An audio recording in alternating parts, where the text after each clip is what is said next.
Hey, you guys. Thank you so much for joining. Good afternoon. It has been a while since I've gone live, but I just felt like it was important to, hang out with you guys over my lunch break and have a little off the record conversation. There's been so much that has been happening in our community. But like I said, I'm here at work on my lunch break, having a little lunch. Mm, Trying to eat healthy, I don't know how healthy actually the salad is. It's got so much stuff on it, but it was important to me to, while I had a little bit of downtime, connect with you guys because I've been getting so many messages. People have so many questions about what's happening in our community.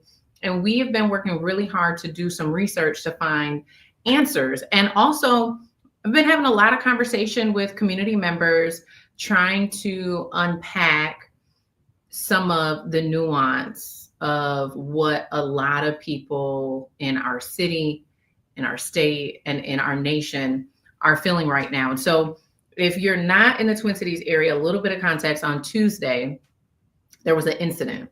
And I say incident loosely because the details and the facts around what happened in South Minneapolis on Tuesday, in my opinion, are still being confirmed.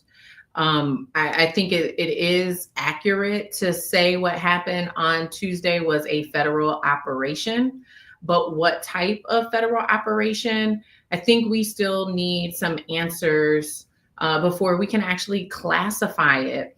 And so, I'm not on here live today to debate about the semantics of the operation, to be honest. But as a journalist, to share some of the questions that I think we should all be asking. We should be asking these questions to our federal government. We should be asking these questions to our city and county officials. I did watch the press conference that was held yesterday by our city officials. We shared some of that out across our platforms. But, one question is, why wasn't a representative of the federal task force at the press conference? I think that is a question we should all be asking ourselves. And I'll tell you why I think that's so important. The reason why I think that it is so important that we know directly from a federal government agent information about what happened is because they're the direct source, right? They are the ones who planned this operation.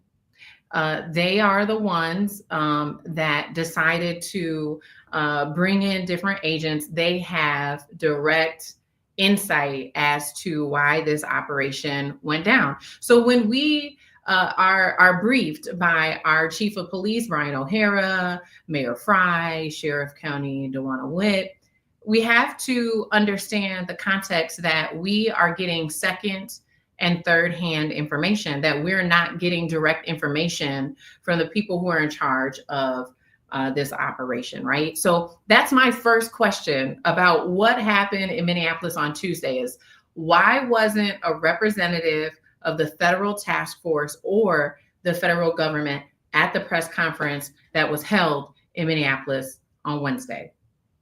Now, there has been a few statements issued. One of them was from Jamie Holt, who is a special agent with ICE, Homeland Security Investigations, and in charge for St. Paul. Now, according to Jamie, the operation on Tuesday was an effort by a new Homeland Security Task Force, which includes collaboration with state partners, the U.S. Attorney's Office, FBI, IRS, DEA, ERO, ATF, USMS, DSS, U.S. Border Patrol, U.S. Coast Guard, TSA, and local law enforcement. So basically every division, right, within the federal government. But according to Jamie Hull, a special agent with ICE Homeland Security Investigations in St. Paul, Jamie says that they also collaborated with local law enforcement, which would contradict what we were told in that press conference that was held yesterday by our local officials. So that's another question we should be asking. Why is ICE Homeland Security investigation saying local law enforcement was involved, but our local law enforcement is saying that they were not, that they were only there to assist in crowd control. Now, I think the most pertinent question that we should be asking ourselves, and for those of you guys who are just joining, I wanted to have this live because I think that some people are feeling gaslit by their experiences. The media was quick to say that there was false rumors of an ICE raid. And I'm not here today. This is an off the record conversation over my lunch break. I'm not here to debate about the semantics of what did or did not happen because from a journalistic standpoint, I think it's too premature to say exactly what we observed. But here are the questions that I think that we should be asking. And these are the questions that when we're reaching out to local agencies and federal agencies, these are the questions that we're asking. The most important question, in my opinion, was the Homeland Security Task Force in Minnesota that we saw on Tuesday an initiative of Operation at Large? Some of you might not know what Operation at Large is. Operation at Large, over the weekend, the Department of Homeland Security confirmed with National Public Radio that the daily quota for immigration arrests would increase from 1,800 to 3,000. 48 hours later, we have a brand new task force here in Minneapolis that no one has ever heard of. When you dig into Operation at Large even further, it outlines that ICE is pulling in 5,000 federal agents, doesn't say what departments they'll be with, but just 5,000 federal agents and 21,000 National Guard troops to make deportation arrests. So when you decontextualize what Operation at Large is, at face value, it looks like if you saw it in operation, it would look a lot like what we witnessed on Tuesday. I'm not saying that's what it was. I'm just asking the question. So if that alone aligns with what we observed in Minneapolis, the real question that has to be answered is the task force that conducted the operation in Minneapolis on Tuesday in any way connected to Operation at Large? Until that question is answered, I don't think it's responsible or culturally sensitive to make any assumptions on what the intention of that task force was on Tuesday. So without that answer, I personally am frustrated when I see this information that's going out, or I'm seeing even local officials commenting on what's happening without a federal representative there to add context. It just doesn't feel like we're getting the whole story. Now, I already outlined one inconsistency, right, between what local officials have told us and what federal agents have told us. I'll share another. When I was out at Lake in Bloomington on Tuesday, now this was after the federal task force had left, I witnessed a person who was protesting get hit by a vehicle. When I watched the press conference that was held yesterday, by city officials and by our chief of police, I did not hear that encounter presented accurately. It was presented as though protesters were attacking a driver. And I actually observed that with my own two eyes. So now we have two inconsistencies, two inaccuracies from this press conference that was held yesterday. And it's this type of inconsistencies and it's this type of lack of transparency, omissions of truth and half-truths that make it very difficult for this community that has been trying to heal. It makes it difficult for people to trust and believe what officials are telling us is the truth. We also, I'll add this, context, right? Context is everything. You're also talking about a community that read a press release from the Minneapolis Police Department the day that George Floyd was murdered that said he had medical complications. The community never learned of any any recourse that was taken for that employee who issued that statement. We never learned of any reprimands or any consequence. We never learned about the culture of that institution being reformed. And so how can you expect this community who has observed you lying? And that's just one instance, right? Who has observed you lying. How can you expect this community to trust what you're saying when you have allowed people to lie on the record within your company and you haven't addressed it? So these are some of the dynamics that are at play in Minneapolis that haven't been resolved. And, you know, to bring it back to Tuesday, what I will say is I just honestly feel like it's too premature and we don't have enough accurate, direct information from the federal task force to make any determination on what happened. Now, I'm not saying, right, that it's not a transnational crime organization. It might be. It very well may be the fact that there's this huge historic transnational crime organization that they have went in and gotten out of our community. And if that is the truth, that would be a great thing. The problem that I, as a journalist, have in accepting and holding that as a fact today is the fact that there have been no arrests, there have been no charges, there have been no convictions to substantiate that as a claim. There has been no information that has been provided to let us know whether or not this brand new task force, are they connected to Operation at Large? The other thing that we haven't, enough time hasn't passed for us to see play out is, right, like we know that this task force went in and they seized these documents from a business that is located in a community that is highly populated with immigrants. So we don't know what the full outcome will be of current and former personnel files being given to this federal task force, which does include immigration. No one has told us why immigration is a part of this task force.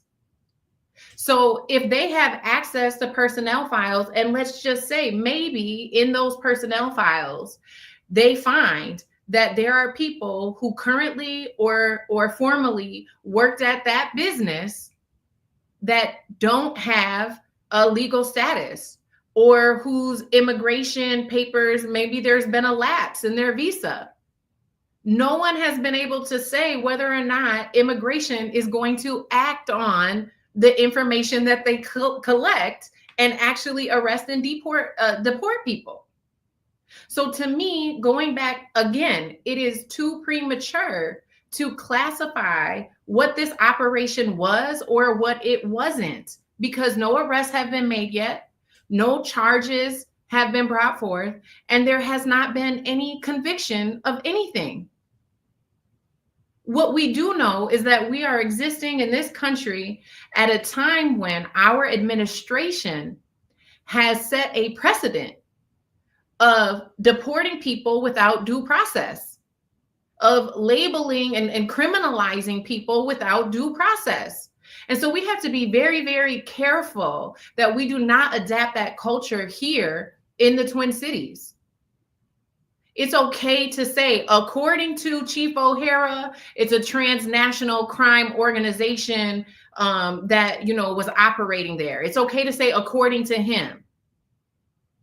But we cannot adapt that as a fact until there have been arrests, charges, and convictions.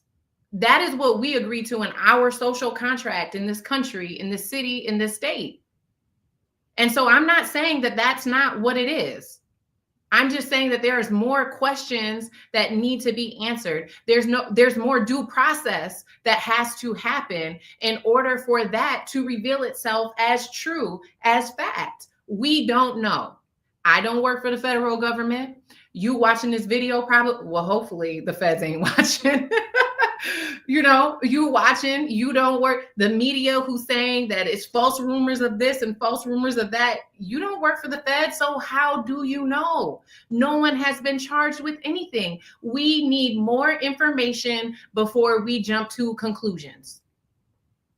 And that's that. The biggest question for those of you guys who are just joining, I have said that I'm not here to debate about the semantics of what happened on Tuesday in South Minneapolis. I'm here to ask questions that I think have to be answered. And the most important question that I think we need answered is that task force that we saw on Tuesday in South Minneapolis, is it an initiative of Operation at Large? If you don't know what Operation at Large is, over the weekend, the Department of Homeland Security confirmed with National Public Radio that the daily quota for immigration arrests would increase from 1,800 to 3,000.